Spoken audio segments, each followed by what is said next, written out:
So hi guys, మనం already variables అంటే ఏంటో చూసాము. వాటిని డేటా టైప్స్ ఎట్లా మెన్షన్ చేయాలో నేర్చుకున్నాము. అలాగే ప్రింట్ఎఫ్ స్టేట్మెంట్ ఏంటి అంటే ఎలా ప్రింట్ చేయాలి, అలాగే యూజర్ ఇన్పుట్ ఎలా తీసుకోవాలి, స్కాన్ఎఫ్ స్టేట్మెంట్ చూసాము.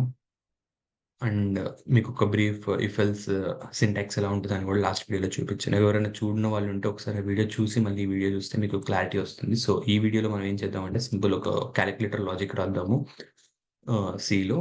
సో యూజింగ్ కండిషన్స్ అనమాట. కండిషనల్ స్టేట్మెంట్స్ అంటే ఆల్రెడీ మీకు చెప్పాను కదా లాస్ట్ వీడియోలో. ఏదైనా ఒక పని చేయాలా చేయకూడదా అనే దాన్ని కన్సిడర్ చేయడానికి మనం ఇఫ్ కండిషన్స్ వాడతాం. అదే కండిషనల్ స్టేట్మెంట్స్ వాడతాము. కండిషనల్ స్టేట్మెంట్స్లో ఇఫ్ కండిషన్స్ ఉంటాయి, స్విచ్ స్టేట్మెంట్స్ అని కూడా ఉంటాయి. 2 టైప్స్ ఉంటాయి. అందులో ఫస్ట్ది వచ్చి ఇఫ్ కండిషన్స్ గురించి చెప్తాను ఫస్ట్ నేను. సో క్యాలిక్యులేటర్ స్టార్ట్ చేద్దాము. ఫస్ట్లీ అయితే మన క్యాలిక్యులేటర్ కానీ ఏదైనా చేయాలంటే లైక్ ఫస్ట్ మనకి 2 ఇన్పుట్స్ కావాలి. 2 నెంబర్స్ యాడ్ చేయాలన్నా, 2 నెంబర్స్ మైనస్ చేయాలన్నా, ఏది చేయాలన్నా కానీ. సో ఫస్ట్ మనం 2 నెంబర్స్ని అయితే తీసుకుందాము. నేను దాన్ని num1 అలాగే ఇంట్ num2గా తీసుకుంటున్నాను. కమ పెట్టి కూడా మనం integer variables same kind of variables అయితే మనం ఒకే దాంట్లో కమ పెట్టి కూడా సెపరేట్ చేయొచ్చు. సో ఇప్పుడు మనం స్కాన్ఎఫ్ వాడి ఆ 2 ఇన్పుట్స్కి యూజ్ ఇన్పుట్ తీసుకుందాం. సో ప్రింట్ స్టేట్మెంట్స్ కూడా రాసుకుందాము. కొంచెం క్లారిటీగా అర్థమవుతుంది మనం యూజర్ నుంచి ఏం అడుగుతున్నామని. లైక్ ఎంటర్ num1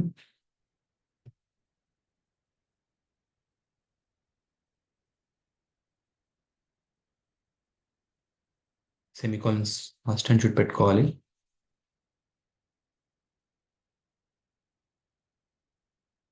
అలాగే ఎంటర్ num2. సో స్లాషింగ్ పెడుతున్నా. సో నెక్స్ట్ లైన్ వస్తుంది సెమికాలన్ మర్చిపోయాను. సో సెమికాలన్ పోయింది అంటే మాత్రం ఆ లైన్ దగ్గర ఖచ్చితంగా ఆగిపోతుంది. మీరు ఎంత కోడ్ రాసినా కానీ, మీరు థౌజండ్స్ ఆఫ్ లైన్ కోడ్ రాసినా కానీ ఒక సెమికాలన్ దగ్గర ఆగిపోతుంది. సో సెమికాలన్స్ ఎప్పటికప్పుడు పెట్టేసుకుంటేనే బెస్ట్ థింగ్ అది. సో ఫస్ట్ థింగ్ ఇప్పుడు మనం ఏం చేసామంటే జస్ట్ 2 ప్రింట్ స్టేట్మెంట్స్ రాసాము. ఇప్పుడు మీరు చూసుకుంటే జస్ట్ ఎంటర్ నెంబర్ 1, నెంబర్ 2 అని వస్తుంది. కానీ అక్కడ మనం ఏం ఎంటర్ చేయట్లేదు. సో ఇప్పుడు అది ఎంటర్ చేయాలి అంటే మనం యూజర్ ఇన్పుట్ కోసం స్కాన్ఎఫ్ యూజ్ చేస్తున్నాం. ఇంటీజర్ టైప్స్కి ఏమని చెప్పాను, %d తీసుకుంటాము. అలాగే ఎక్కడ స్టోర్ చేస్తున్నాం దాని అడ్రస్ ఇక్కడ మెన్షన్ చేయాలి స్కాన్ఎఫ్లో. సో ఇది ఓకే. ఇప్పుడు సేమ్ అలాగే నెంబర్ 2కి కాపీ పేస్ట్ చేయొచ్చు. బట్ నేను మోస్ట్లీ ప్రిఫర్ చేయను. బికాస్ మీరు టైప్ చేస్తున్నప్పుడే మీకు సింటాక్సెస్ కానీ, ఇప్పుడు స్కాన్ఎఫ్ ఉందా స్పెల్లింగ్స్ కానీ, కొంచెం కమాండ్ లైన్స్ ఎట్లా అవన్నీ మీకు అర్థమవుతాయి. సో మోస్ట్లీ మీరు టైప్ చేయడానికి ట్రై చేయండి స్టార్టింగ్లో కాబట్టి.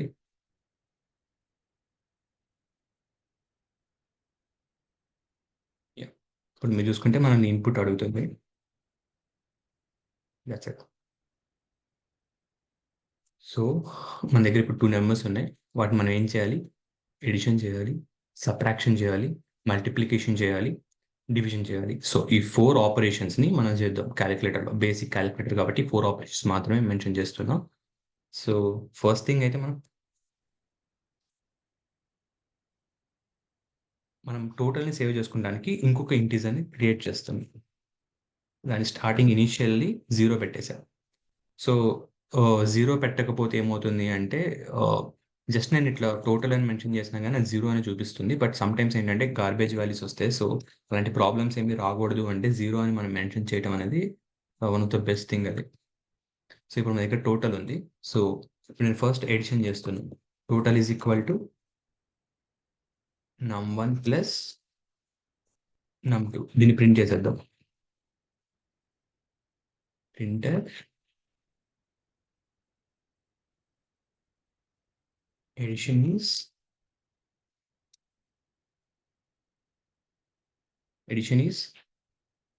%d.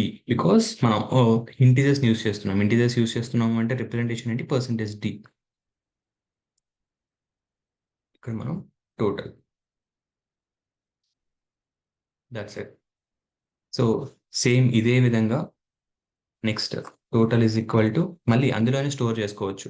ఒక్కసారి మనం వేరియబుల్లోకి ఏదైనా అసైన్ చేస్తున్నాము అంటే దాని ప్రీవియస్ వాల్యూని రీప్లేస్ చేసేస్తుంది. ఇప్పుడు ఇక్కడ టోటల్లో మీరు num1 ప్లస్ num2 ఎడిషన్ ఏదైతే ఉందో ఆ వాల్యూ స్టోర్ అయి ఉంటుంది. సో నెక్స్ట్ మళ్ళీ నేను టోటల్ ఈజ్ ఈక్వల్ టు ఇప్పుడు num1 మైనస్ num2 అని రాస్తున్నప్పుడు ఈ సబ్ట్రాక్షన్ అయిన వాల్యూ ఏదైతే ఉందో అది అక్కడ ఉంటుందన్నమాట. ఇంకా మీకు ఎడిషన్‌లోది ఏమి ఉండదు. సో నేను అందుకే దానికన్నా ముందే ప్రింట్ స్టేట్మెంట్‌లో ప్రింట్ చేసేసుకున్నాను నేను. సో ఇక్కడ ప్రింట్ అయిన తర్వాత ఇంకా టోటల్ అనేది అయిపోతుంది. ఈ లైన్‌కి నెగెటివ్ వచ్చిన తర్వాత రీప్లేస్ అయిపోతుంది. So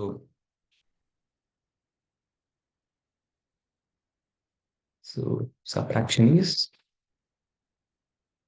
percentage D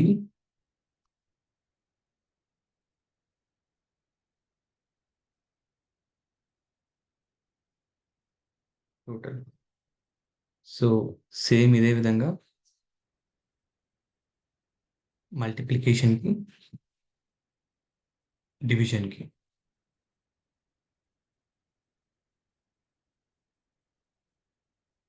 so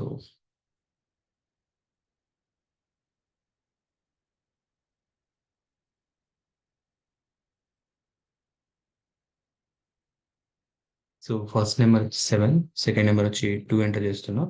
so చూసారా, addition is 9, subtraction is 5, multiplication is 14, division is 3. So మీకు ఇక్కడ పాయింట్స్‌లో ఏం చూపియదు.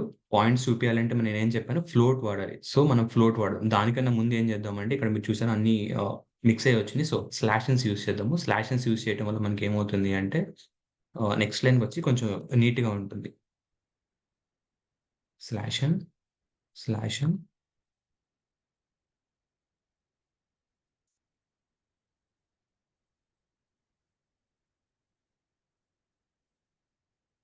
Edition, subtraction, multiplication and division.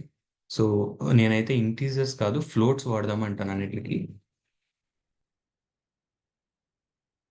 అలాగే టోటల్ కూడా ఫ్లోట్స్‌లో మెన్షన్ చేద్దాం. సో డీస్ అని ఏమవుతాయి ఇప్పుడు ఎఫ్స్ అవుతాయి. అదేవిధంగా స్కాన్ఎఫ్‌లో కూడా మార్చాలి.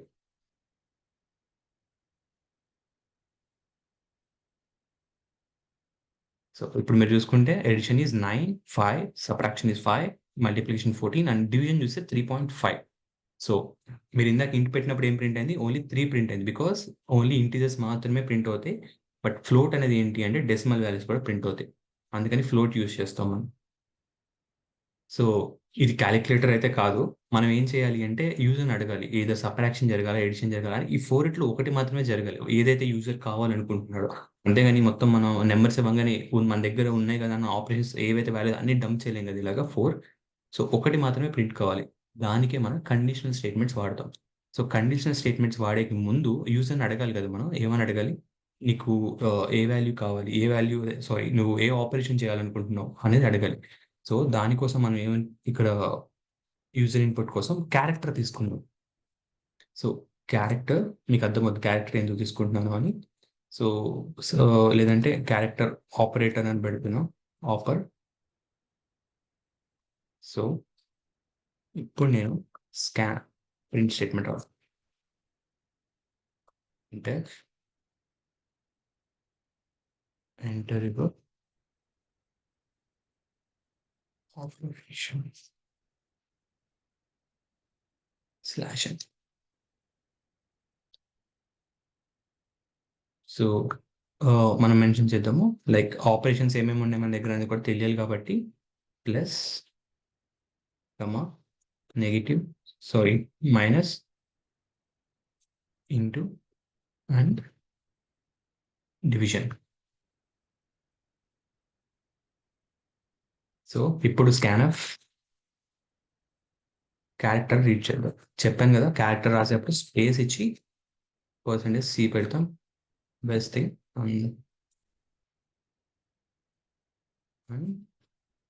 ఆపరేటర్. సో ఇప్పుడు ఏదైతే యూజర్ ఎంటర్ చేస్తున్నాడో చూస్తారు మీరు ఇక్కడ 7, 3 అండ్ మన ఆపరేటర్ అడుగుతుంది. Enter your operator. ఏ ఆపరేటర్ కావాలన్నది. సో ఇప్పుడు నేను జస్ట్ ప్లస్ ఎంటర్ చేసి ఎంటర్ కొడుతున్నాను. సో మన దగ్గర ప్లస్ అనేది ఎక్కడుంది ఇప్పుడు? ఆపరేటర్. ఈ వేరియబుల్‌లో ప్లస్ అనేది స్టోర్ అయ్యి ఉంది. సో ఇప్పుడు దాన్ని మనం యూజ్ చేసుకోవాలి. సో కొంచెం ఇదన్నీ కిందకి పెట్టేస్తున్నాను. ఈ 4 స్టేట్మెంట్స్‌ని ఇప్పుడు మనం మానిప్యులేట్ చేయబోతున్నాం. సో ఇక్కడ స్కాన్‌అప్ తీసుకుని ఆపరేటర్‌లో పెట్టాం కదా! ఇక్కడ ఇఫ్ కండిషన్ రాస్తాం. ఇఫ్ అనేది రాసి ఇందులో కండిషన్ రాస్తాము. ఇక్కడ జరగాల్సింది మనం ఏదైతే ఆపరేషన్స్ చేయాలనుకుంటున్నామో ఇన్స్ట్రక్షన్స్ రాస్తాం ఇక్కడ.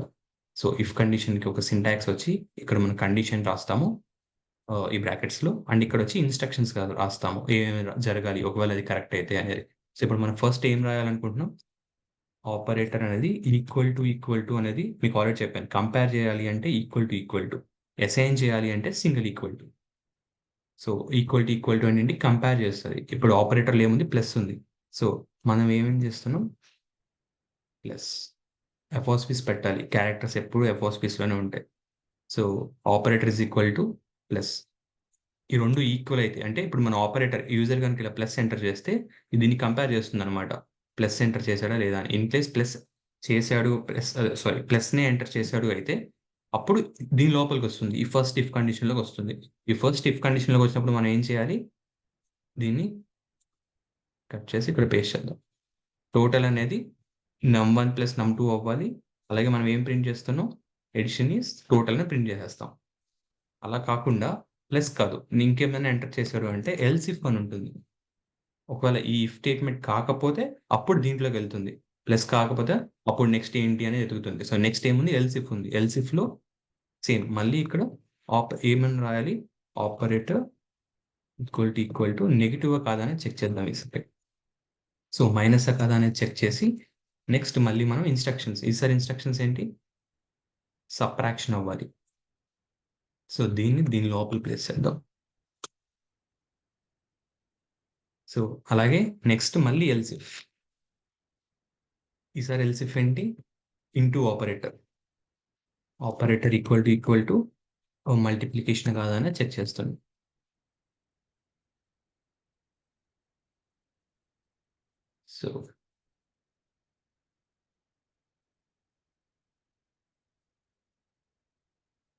సో ఇప్పుడు నెక్స్ట్ లాస్ట్ స్టేట్మెంట్ ఏంటి, డివిజన్. దానికి ఎల్స్ ఇఫ్ వాడము, ఎల్స్ వాడితే సరిపోతుంది. ఎలాగో ఇంకా నెక్స్ట్ కండిషన్స్ ఏం లేవు కాబట్టి లాస్ట్ కండిషన్కి మనం ఎప్పుడైనా కానీ ఎల్స్ వాడతాం. ఎల్స్ అంటే ఒకవేళ పై ఏబి కాకపోతే, ఈ పైన ఇఫ్ కండిషన్ కాదు, ఎల్స్ ఇఫ్ కాదు, ఇవి మొత్తం ఏది కాదు అన్నప్పుడు ఎల్స్కి వచ్చేస్తుంది. ఎల్స్కి మనకి ఇలా కండిషన్స్ ఉండవు, డైరెక్ట్గా ఇన్స్ట్రక్షన్స్ అనమాట. ఇంకా పైవేవి కాబట్టి మనం ఏమి చెక్ చేయాల్సిన అవసరం లేదు కాబట్టి డైరెక్ట్ ఇన్స్ట్రక్షన్స్ ఏవైతే ఉన్నాయో ఇన్స్ట్రక్షన్స్ ఇచ్చేస్తాం. ఇంకా లాస్ట్ దానికి పై 3 కాకపోతే డైరెక్ట్గా ఇందులోకి వచ్చేస్తుంది.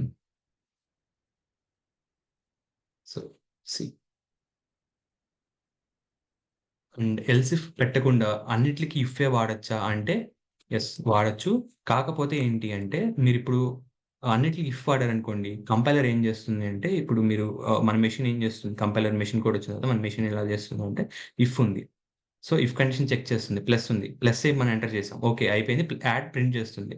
కానీ అక్కడితో ప్రోగ్రామ్ అవ్వదు అనమాట. ఇంకా కంటిన్యూ అయ్యి కిందకి వచ్చి మళ్ళీ ఇఫ్ కండిషన్ ఉంది అనుకోండి, మళ్ళీ ఇఫ్ అని ఉంది అనుకోండి, మళ్ళీ ఇఫ్లోకి వెళ్ళి ఈసారి మైనస్ ఉందా లేదా అని చెక్ చేస్తుంది, లేదు కాబట్టి వదిలేస్తుంది. మళ్ళీ కిందకి వెళ్ళి మళ్ళీ ఇఫ్ ఉంది అనుకోండి, మళ్ళీ అవన్నీ అలా చెక్ చేసుకుంటే వెళ్తే మనకి ఏంటంటే టైం వేస్ట్, అలాగే కంపైలర్ రన్ అవడానికి కొంచెం ఎనర్జీ కూడా వేస్ట్ అవుతుంది.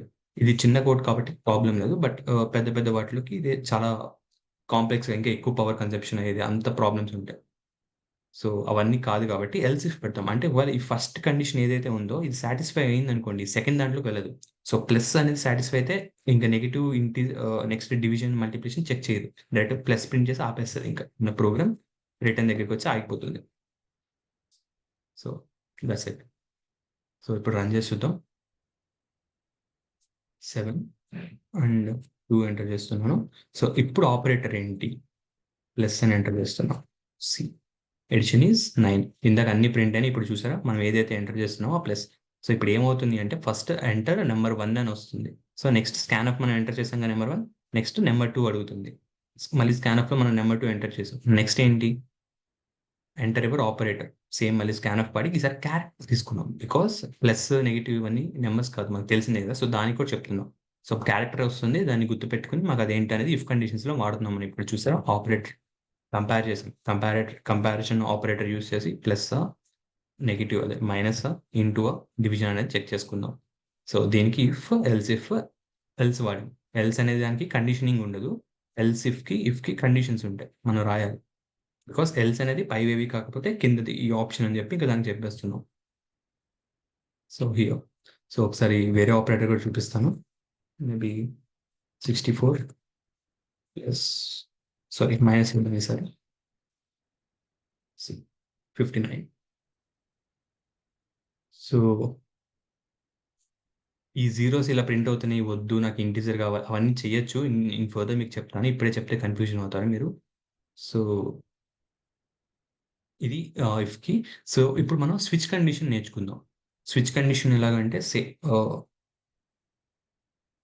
It's the same thing. So if conditions అన్నీ తీసేయబోతున్నాను ఇప్పుడు.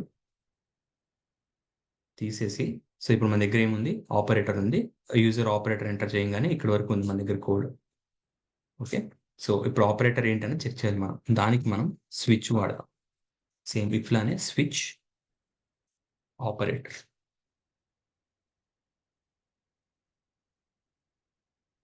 అంతే. సో ఈ స్విచ్ ఆపరేటర్ అనేది మనం ఇలా ఎంటర్ చేసినప్పుడు ఏమవుతుందంటే, ఆపరేటర్‌లో ఏదైతే వాల్యూ ఉందో, ఆ వాల్యూ అనేది నెక్స్ట్ వచ్చిన కేసెస్ చెక్ చేస్తది. కేస్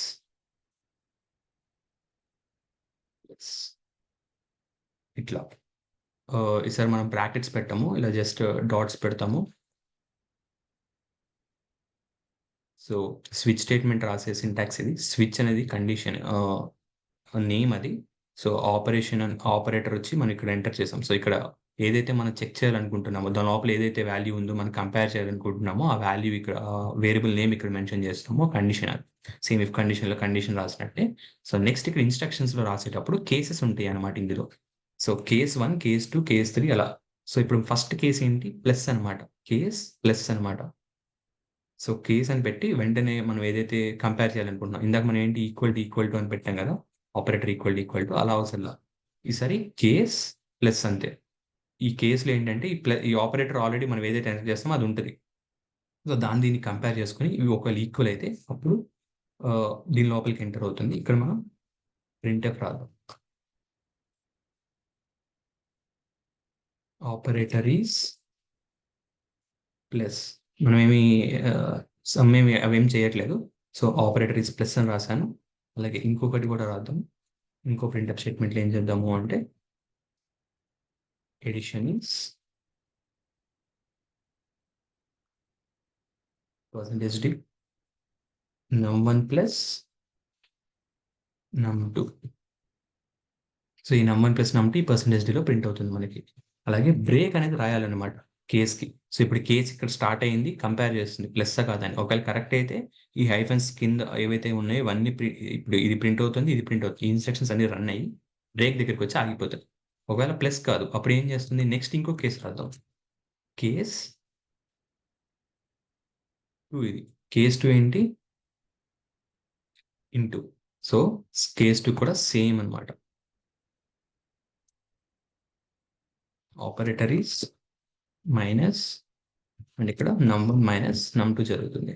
సేమ్ అలాగే మిగతా రిమైనింగ్ 2 కేసెస్‌కి రాస్తాను.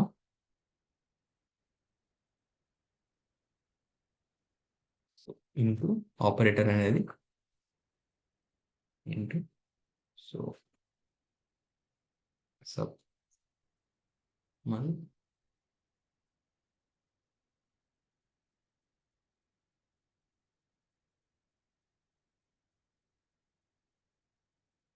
సి అండ్ డిఫాల్ట్ అని ఇంకొకటి ఉంటుంది. కేస్ కాకుండా డిఫాల్ట్. డిఫాల్ట్ ఏంటి అంటే ఒకరి పై 4 కాదు. మీరేదైనా యూజర్ కొన్నిసార్లు పిచ్చి పిచ్చిగా ఎంటర్ చేస్తాడు. ఈ 4 ఎంటర్ చేయాలని రూల్ ఏం లేదు కదా! మనం చెప్తాం అలా అని వాడు అదే ఎంటర్ చేయాలి. కొంతమంది చేయనోళ్ళుంటారు. నేను ఎందుకు చేయాలి? అలాంటి చేసినప్పుడు వాళ్ళకి ఏదో ఒకటి ప్రింట్ చేయాలి కదా! సో దానికోసం ఇక్కడ ప్రింట్‌ఎఫ్ ఎంటర్ కరెక్ట్ ఆపరేటర్. దీనికి బ్రేక్ స్టేట్మెంట్ అవసరం లేదు. బికాజ్ డిఫాల్ట్ కదా! ఇంకా లాస్ట్‌లో రాస్తాం డిఫాల్ట్. బ్రేక్ లేకపోయినా గానీ ప్రాబ్లమ్ లేదు. సో బ్రేక్ ఒకసారి మీకు దాని ఇంపార్టెన్స్ నెక్స్ట్ చెప్తాను మీకు. ఫస్ట్ అయితే రన్ చేద్దాము. మైనస్ అలాగే కాపీ పేస్ట్ చేశాం కదా! సో మైనస్ అలా ఉండిపోవటం వల్ల డూప్లికేట్ కేసెస్ 2 కేసెస్ మనకి సేమ్ ఉంది అని చెప్పి ఎర్రర్ అనేది వచ్చింది. సో ఇప్పుడు రెక్టిఫై చేశాను కాబట్టి 6, 7, 2 అండ్ ఏదో ఒక ఆపరేషన్ ఎంటర్ చేద్దాం. సో ఈసారి మల్టిప్లికేషన్ ఎంటర్ చేస్తాను. So operation is star and multiplication is so మనం చేసిన ఇంకొక మిస్టేక్ వచ్చి %f పెట్టకుండా %d పెడతాం.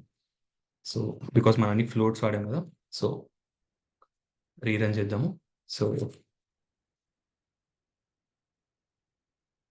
Operator is star, multiplication is 14. మనం ఇదే స్లాష్ అని కానీ మనం పెట్టినట్టయితే ఇంకా క్లియర్గా వస్తుంది. మనం అది ఇంకా ఎవరి పర్స్పెక్టివ్ వాళ్ళది ఎలానే రాసుకోవచ్చు. కొంచెం నీట్గా రాయాలి అంటే రాయాలి యాక్చువల్లీ. బికాస్ మనం కోడ్ వేరే వాళ్ళకి ఇస్తాము. సో వేరే వాళ్ళకి మన కోడ్ అర్థం అవ్వాలి అనేది. ఇప్పుడు నేనైతే ఏదో అన్ని ఒకే లైన్లో రాసుకుంటూ వెళ్ళిపోవచ్చు. బికాస్ సిలో మీకు ఇండెంటేషన్ ఇలా వైట్ స్పేస్కి మీకు ఏమి ప్రాబ్లం రాదు. దీని ఇండెంటేషన్ ప్రాబ్లం అంటాం. చాలా ఏం ప్రాబ్లమ్స్ ఉంటుంది. మీకు జస్ట్ సెమికాలన్ పెట్టి అన్ని రాయొచ్చు. సో ఇప్పుడు నేను ఇట్లా రాసుకుంటూ వెళ్ళిపోవచ్చు అనమాట. ఇప్పుడు నేను అన్ని ఒకే లైన్లో పెట్టాను అనుకోండి, సో స్టిల్ ఇది అవుతుంది. బట్ కోడ్ వేరే వాడు చూసేవాడికి ఎలా ఉంటుంది, break, semicolon, case, dots, printf, వాడికి అర్థం కాదు. అదే కొంచెం ఇలా నీట్గా ఉందనుకోండి, సో అర్థం అవుతుంది. ఓకే, ఇక్కడ మల్టిప్లికేషన్ కేస్ రాశాడు, నెక్స్ట్ డివిజన్ కేస్ రాశాడు అని చెప్పి. సో అందుకని చెప్పి నీట్గా రాయటం అనేది one of the best thing, and I prefer that thing. And comments కూడా పెడతాం అనేది. ఇప్పుడు నేను ఇక్కడ రాస్తున్నా ఆపరేటర్ డివిజన్ రాస్తున్నాను, సో ఎందుకు చేస్తున్నాం, అది ఇక్కడ ఎందుకు రాస్తున్నాం అనేది కూడా కామెంట్స్లో మెన్షన్ చేయడం best. So that's it for today. Next మనం స్ట్రింగ్స్ గురించి అలాగే లూప్స్ గురించి తెలుసుకుందాము. Thank you.